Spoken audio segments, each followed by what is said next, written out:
2. As the house where I grew up was being sold, I came home in Kyoto for the last time fearfully.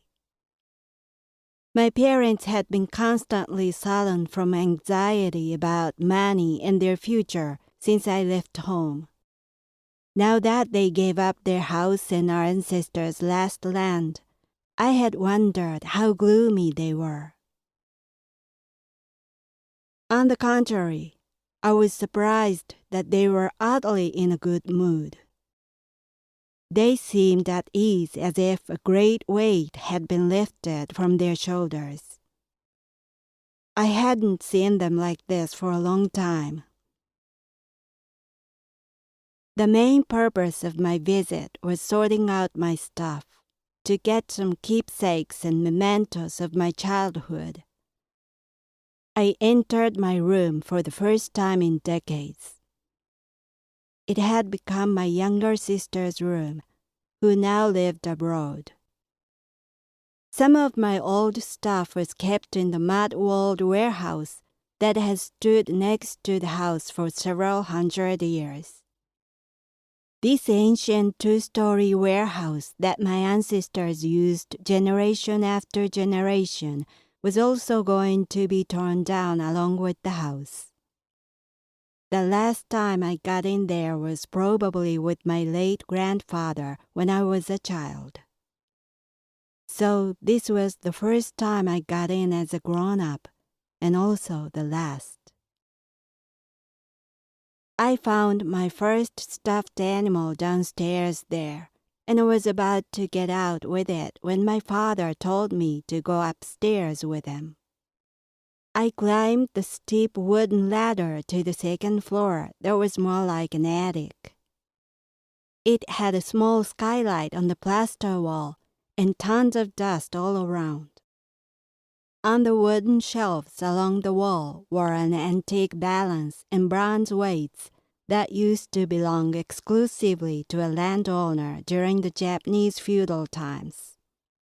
There were also numerous coated plates, bowls, and trays with legs that my ancestors used for banquets.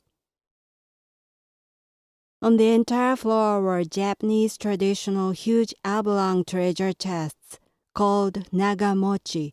That size was about 2 coffins. They had sat there, keeping my ancestors' valuables all through the times of wars and my family's decline. My father once saw many swords inside one of them and wanted to show them to me. I was keyed up about unveiling what my ancestors had inherited for so many generations.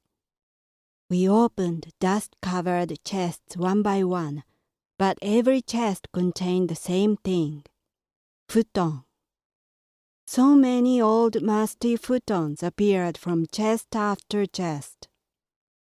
They must have been expensive in the old days, and my ancestors stored them for the house guests. Everything in the warehouse told how prosperous our family used to be and how low we have gotten now. It was funny, though, that what our family had inherited and preserved to pass on to the next generation for years were mostly futons. I had quarreled with my parents over succeeding the family all these years, and had been on bad terms with them for that because I had refused. Many ancestors of mine gave in to unwanted marriages or sacrificed their life to succeed the family. We all suffered from the family succession, and everything was for futons. I wanted to tell my ancestors that futons of good quality were widely available at incredibly low prices in the discount stores nowadays. Succeeding the family turned out to be preserving what became worthless today. That was ridiculous enough for me to make my anger pass into laughter. At the very back of the warehouse was one chest, that hasn't been opened for who knows how many years. It was practically impossible to open it, as other big chests were stacked up over it. Nobody had an idea what was inside. I strongly hoped that weren't futons, although it was quite likely.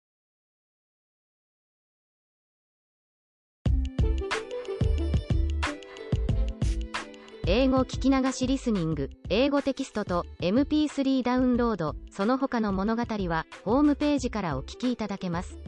88thpp.com 88thpp.com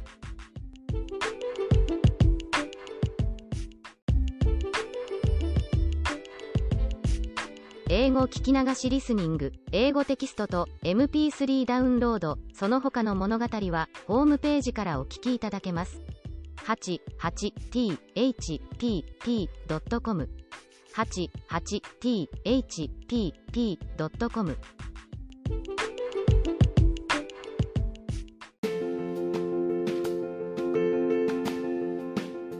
Audiobook, The Family in Kyoto, One Japanese Girl Got Freedom by Hidemi Woods on sale at online stores or apps.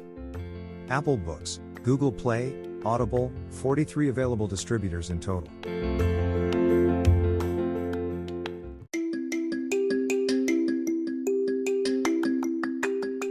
Audiobook, Japanese Dream by Hidemi Woods on sale at online stores or apps. Apple, Audible, Google Play, Nook Audiobooks, 43 available distributors in total.